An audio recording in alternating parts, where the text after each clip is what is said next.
صلی علی رسول الکریم اما بعد اللہم صلی وسلم بارک علی سیدنا مولانا محمد عبدک و رسولک و خاتم النبیین عدد ما تحب و ترضى له وعلی جمیع الانبیاء والمرسلین وعلی آلہ و اصحابہ اجمعین۔ آج چناب نگر میں 43واں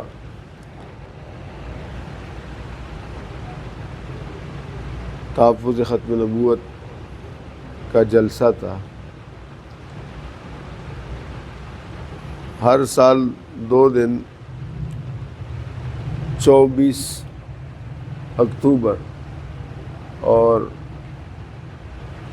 25 اکتوبر کو یہ کانفرنس ہوتی ہے۔ ہمیں الحمدللہ اللہ تعالیٰ نے حاضری کا موقع دیا، اور حاضری میں پھر سٹیج پہ اور پھر مولانا عبدالغفور حیدری صاحب کی تقریر سے پہلے ہمیں بھی اللہ تعالیٰ نے موقع دیا، اور مختصر وقت کے لیے، چونکہ وقت بڑا شارٹ تھا اور میرا نمبر گزر چکا تھا، تو ہم نے اس میں بڑی مختصر بات کی، اور وہ مختصر بات میرا دل چاہ رہا ہے کہ میں آپ کو بھی اس کا ذکر کروں۔ میں نے کہا یہ جو یہاں پر ہزاروں فرزندان توحید اور شمع رسالت کے پروانے جمع ہے، یہ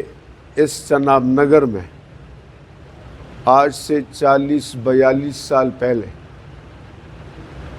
ایک قافلہ تھا جو ملتان کے نشتر میڈیکل کالج کی اسٹوڈنٹ تھے، چند گنے چنے، اور وہ ملتان سے پشاور ٹور پر جا رہے تھے، اور جب اس جگہ پہنچے اس چناب نگر کے ریلوے اسٹیشن پر، اگرچہ ان میں داڑھی رکھنے والے نہ تھے، کچھ تھے کچھ نہ تھے، اگرچہ وہ پینٹ شرٹ والے تھے، مگر اس کے باوجود جب وہ چناب نگر کے ریلوے اسٹیشن پر پہنچ گئے تو وہاں مرزائیوں نے، ظاہر پورا علاقہ ان کے ہولڈ میں ہوتا تھا، اسٹیشن کا پورا عملہ قادیانی ہوتے تھے، اور کسی کا تصور بھی نہیں تھا کہ وہاں مسلمان آ ٹپکے، چنانچہ سب کچھ ان کے ہولڈ میں ہوتا تھا۔ انہوں نے وہاں پر اپنے جھوٹے مدعی نبوت مرزا غلام قادیانی کے حق میں لٹریچر تقسیم کیا۔ علماء سے یہ تھوڑا سا جو ربط ہوتا ہے، جیسے بھی آپ ماشاءاللہ ربط رکھتے ہیں نا، یہ بڑا مفید ہوتا ہے۔ ضروری نہیں کہ آپ بڑے اسکالر بن جائے، آپ بڑے واعظ بن جائے، شیخ الحدیث بن جائے، لیکن دین کی بنیادی بات کھوپڑی میں گھس جاتی ہے۔ تو وہ کالج کے لوگ بھی ایسی تھے، کئی علماء کے ساتھ ان کا ربط اور تعلق تھا، چنانچہ اس کے نتیجے میں انہوں نے وہاں نعرہ لگایا۔ جب دیکھا کہ یہ تو قادیانی لٹریچر ہے، تو انہوں نے کہا تاج و تخت ختم نبوت زندہ باد، کہ یہ نعرے لگائے، اور ہم نے الحمدللہ پوری مجمع کو ہلایا۔ ہم نے 3 مرتبہ نعرہ لگوایا کہ اتنے زور سے جواب دو کہ ان کی در و دیوار ہل جائے، اور لوگوں میں بڑا جوش تھا ماشاءاللہ۔ وہ لڑکے جب پشاور گئے تو 28 مئی 1974 کو واپس آ رہے تھے۔ یہاں انہوں نے پلان کیا کہ ڈنڈے سریے غنڈے سارے جمع کیے،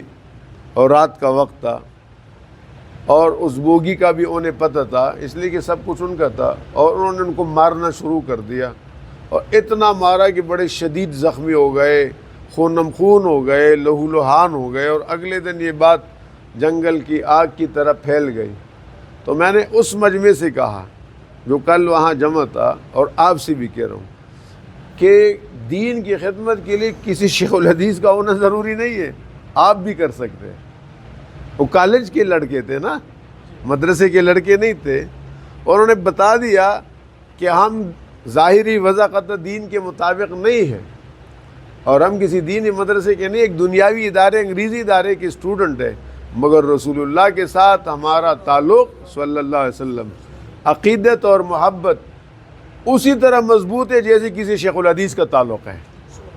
جیسے کسی خطیب اور مجاہد اور محدث کا تعلق ہے۔ لہٰذا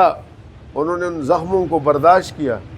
اور انہوں نے اس قدر اخلاص کے ساتھ وہ نعرہ لگایا تھا کہ پورے ملک میں تاج و تخت ختم نبوت اور قادیانیت مرد آباد یہ ایک ماٹو بن گیا۔ اور پھر ان کا اخلاص اس قدر تھا کہ اس کے نتیجے میں پاکستان کی نیشنل اسمبلی میں بحث ہوئی، اور بالآخر 7 ستمبر 1974 کو قادیانیوں کو غیر مسلم قرار دیا گیا، پاکستان کے آئین میں لاہوریوں کو غیر مسلم قرار دیا گیا۔ تو یہ ان لوگوں کے اخلاص تھا جن کو میں نے کہا یہ ہزاروں کا مجمع ہر سال یہاں جمع ہو کر خراج تحسین پیش کرتے ہیں، ان کی یاد مناتے ہیں، اور ان کے ساتھ ان کے لیے دعا کر کے یہ عہد کرتے ہیں کہ تم نے جس نعرے کے نتیجے میں مار پیٹ کھائی اور تمہیں زدوکوب کر دیا گیا اور تمہیں زخمی کر دیا گیا، اسی نعرے کی سربلندی کے لیے اپنے جانوں کا نذرانہ پیش کریں گے۔ مولانا حبیب الرحمن لدھیانوی رحمۃ اللہ علیہ سب سے پہلے جب انہوں نے قادیان میں تقریر کی تھی تو انہوں نے کہا تھا فنا فی اللہ کی تہ میں بقا کا راز مضمر ہے، جسے مرنا نہیں آتا اسی جینا نہیں آتا۔ میں نے کہا مجمع یہ پیغام دیتا ہے کہ رسول اللہ کے ناموس کے لیے، آپ کی ختم نبوت کے لیے ہم کٹ مریں گے مگر سمجھوتا نہیں کریں گے، کوئی کمٹمنٹ نہیں کریں گے۔ کوئی غدار بدبودار میرے نبی کی رسالت و نبوت کی چادر کو کھینچنے کی کوشش کرے اور اس پہ شب خون مارے، وہ ہم کبھی برداشت نہیں کریں گے۔ اگر کالج کے لڑکے برداشت نہ کر سکے تو ہم کیسے برداشت کر سکیں گے؟ تو میں نے کہا الحمدللہ ایک تو دنیا کو یہ پیغام دیا کہ ہماری جانبی حاضر ہم سب کچھ برداشت کریں گے، رسول اللہ کے تحفظ ختم نبوت پر ایک دھبا بھی برداشت نہیں کریں گے، انگلی کا اشارہ بھی برداشت نہیں کریں گے۔ اور دوسرا یہ کہ ختم نبوت اسلام کا بنیادی اور اساسی عقیدہ ہے، اور پورے امت مسلمہ کا 1400 سال سے 1500 سال سے یہ عقیدہ ہے، اور اس میں امت مسلمہ کا ایک عام آدمی، ایک دنیا دار آدمی جس کا وضع قطع شریعت کے مطابق نہ ہو، وہ بھی اسی قدر حساس ہے جسی قدر کوئی مفسر، کوئی محدث حساس ہوتا ہے۔